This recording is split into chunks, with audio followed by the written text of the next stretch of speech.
السلام عليكم ورحمة الله وبركاته. እንዴት ናችሁ? ሰላም ናችሁ? ለመልካም ሁሉ ሰላም አለው አልহামዱሊላህ። ይሄን ቻናል ሰብስክራይብ ላይክ ሼር አድርጉ። እንደ ዛሬ ፈታ ብያላቅም ማለት ነው። ለምን እንደሆነ ታውቃላችሁ? ደመቁስ ከናቷ ልመና ወጣለች። እኛም የምንፈልገው ይሄን ነው። ለማኝ መሆንሽን እንድታቂ እንፈልጋለን። ገባሽ አይደለ? ይሄን ሰሞን እኮ 200 ሺህ ብር ተልኮልሻል። ምን ነው አሁን ልመና የምትወጪው? ሁለተኛ ደግሞ ቤት ልትወጣ ነው ምናምን አብርሽ የለ አብርሽ ተወሰደ አለ። በቃ እኮ አብርሽ ደመቁ ደምቃለች። አንቺ አይደብርሽም እንዴ? እንደው እስከናትሽ እስከዘር ማንዘርሽ ለምንድነው ለማኝ ሆንሽው? እኛ እኮ ለማኝ ነሽ ስንል እኮ በምክንያት ነው። አሁን በቃ ከምር ሄርሜላና አብርሽ ማለት ነው እየተዝናኑ ነው። እንደ እቁብ አይቆጥሩሽም። አሁን አንቺ በጣም ጨጓራሽ ተቃጥሏል። ኮምፕሌክስሽ ተንጫጭቷል። እስከናትሽ ማለት ነው። እስከዘር የሌላት ለማኝናትሽ ማለት ነው። እኛ ደግሞ የምንፈልገው ይሄን ነው። በዚሁ አጋጣሚ ልንገራችሁ። አሁን ሩታ ቤት ልትወጣ ነው ምናምን ብለው የመጡት ለምን እንደሆነ ታውቃላችሁ? ሰው አዝኖ ሰብስክራይብ እንዲያረጋት፣ በሁለተኛ ደረጃ ደግሞ በቃ እሷ እንዳትረሳ ነው የምትፈልገው። ደመቁ ደምቃለች እንዳትረሳ ነው የምትፈልገው ማለት ነው። ለዛ ነው የመጣችው። በሁለተኛ ደረጃ ደግሞ እንዴዎች ለማኝ እናቷን ማን ነው ሆይ የሚላት ሰው የለም። ዘመድ የላትም። እንደሷ ሴት አዳሪ ናት እንዴ? ከምር ትልቅ ሰው ሆና ቢያንስ አንድ እግሯ ወደ ቀብር ገብቶ ለምንድነው የውሸት ተባባሪ የምትሆነው? ልጇ እኮ 80 የላትም። ዝምላ እኮ ነው እንትን ያለችው። ስለዚህ እውነቱን እያወቀሽ ለምንድነው የምታስመስለው? በሁለተኛ ደረጃ ደግሞ እናንተ በጣም ቅጥል ያላችሁት ምን እንደሆነ ታውቃላችሁ? ሄርሜላና አብርሽ በቃ ተልኮላቸው ፏፈሽ ሲሉ ደማችሁ ፈላ። ተልኮላቸው ገባችሁ አይደለ? ተልኮላቸው ገንዘብ ተላከላችሁ ከአውሮፓ። አሁን እሱ ሊዝናኑ ነው ሄዱት። አለቀ ደቀቀ። ከሄርሜላም አልተከፈለም። እውነቱ ይሄ ነው። ገባችሁ አይደለ? ግን ጨጓራችሁ ተቃጠለ። እስከናቷ እስከ እህቷ በቃ እኛ ሩታ ለማኝናት ስንላችሁ በማስረጃና በመረጃ ነው። ገባችሁ? እኛ የምንፈልገው ደግሞ ሩታ የምትባል ደንቆሮ ሶሻል ሚዲያ ላይ እስከ ዘር ማንዘሯ እንድትጠፋ ነው የምንፈልገው። ገባችሁ? ለምን ሾው በሾው ነው። ገባችሁ? እሷ የመዳምን ቅመም መብላት ካላቆመች እኛ ደግሞ እየመጣን እናዋርዳታለን። ግን እኛ ካዋረድናት በላይ ፈጣሪ ያዋረዳት ነው። እና ለማንኛውም ማለት ነው ደመቁ በዚህ ለክ ቅጥል እርድብን ማለቷ እኔ በጣም ነው ያስደሰተ። ያጀማ እንደኔ ያስደሰታችሁ ኮሜንቱን አጥለቅልቁት። እንደኔ ፈሻላችሁ። ሩታ በመናደዷ፣ ሩታ በመቃጠሏ፣ ሩታ ለማኝ መሆኗን አምና ከቤት ወጣው ከቤት ለቀቁ ከቤት እንደዚህ ያልኩ በማለቷ ደስ ያላችሁ ፕሊስ ኮሜንት አስቀምጡ። እኔ ፈታ ነው ያልኩት። ለምን እንደሆነ ታውቃላችሁ? ብዙ የመዳም ቅመሞች የበላሻቸው የነሱ ግፍ አለባት።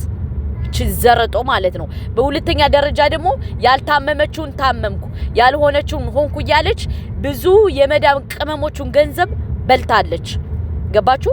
በሶስተኛ ደረጃ ደግሞ ይህን ሰሞን አየር መንገድ አካባቢ ነን ያለ ነው። አንተ 200 ሺህ ብር ወላሂ አየር መንገድ አካባቢ ነን 200 ሺህ ብር ተልኮላታል ማለት ነው። ገባችሁ? ያን አልበቃትም ነበር። አሁን እያለቃቀሰች ነው። ደመቁ ቤት ልወጣ ነው እንደዚህ ልል ነው እያለች ማለት ነው። ደምቃለች። ደመቁ እንደ ዛሬ አብርሽ ይመች። ግን እናቴን በቃ ብድር መልሰሃል። ብድር በቃ አስመላሽ ብያለሁ። ለምን ብድር መልሰሃል? እዚህ በኋላ ሩታ አልቆብሻል። ጌራውት ጊዜው የሄርሜላ ነው። አንቺ እድሜ ልክሽን ቁጭ ብለሽ አላዝኝ። በቃ እኔ ግርም የሚለኝ ምን እንደሆነ ታውቃላችሁ? በጋሽዬ ሲገርመኝ ደግሞ እናቲቱ ልመና መምጣቷ ነው የገረመኝ። የሩታ እናት ልመና መጣሽ። ለምን? አብርሽ እንዲመለስ ማለት ነው። አብርሽ አይመለስም። ልጅሽን አይፈልጋትም። ልጅሽን በጊዜ ሸክፊያት አይፈልጋትም እንዴ? በቃ አልፈልግም ካለ መብቱ ነው። እናንተ እኮ በግዴታ እኮ ተቀበል እያላችሁ እኮ እያስገደዳችሁት ነው።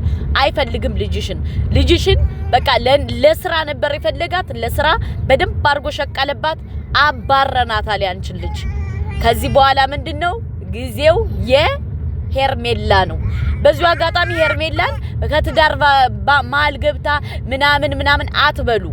ትዳር አይደለም ብለን ደጋግመን ነገረናችኋል አዳር ነው በሁለተኛ ደረጃ ደግሞ ምን ነው የዛኔ እንደዛ ደምን ባስታለቅስ ፍቅር የት ነበራችሁ ፍቅር እኮ ልክ እንደዚህ ነው ደምን ባያለቀሰችው ገባችሁ ስለዚህ ሩታ ደግሞ የገፈጦ ተቃማሽ መሆን አለባት ዝምላ ዘሎ ከሰው ቤት መግባት ምን ያክል ዋጋ እንደሚያስከፍል ማወቅ አለባት የናንተይቱ ገረድ ማለት ነው ገባችሁ በልጇ እምትነግድ ሌባ አረመኔ የናት ፍቅር የሌላት ኦር እህቶቻችን ትዳር እንዲጠሉ እያረገች ነው ያለችው ሩታ የምትሏት ማለት ነው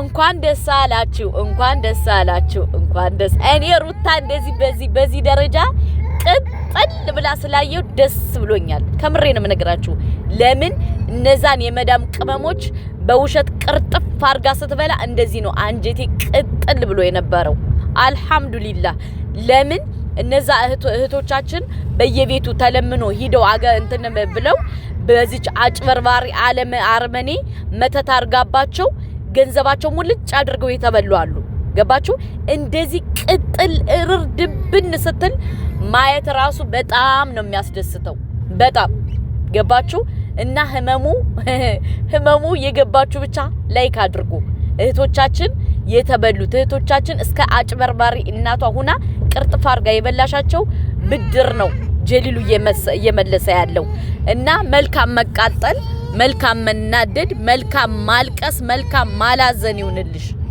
አለቀ ደቀቀ ሼር አድርጉ እናንተ ደግሞ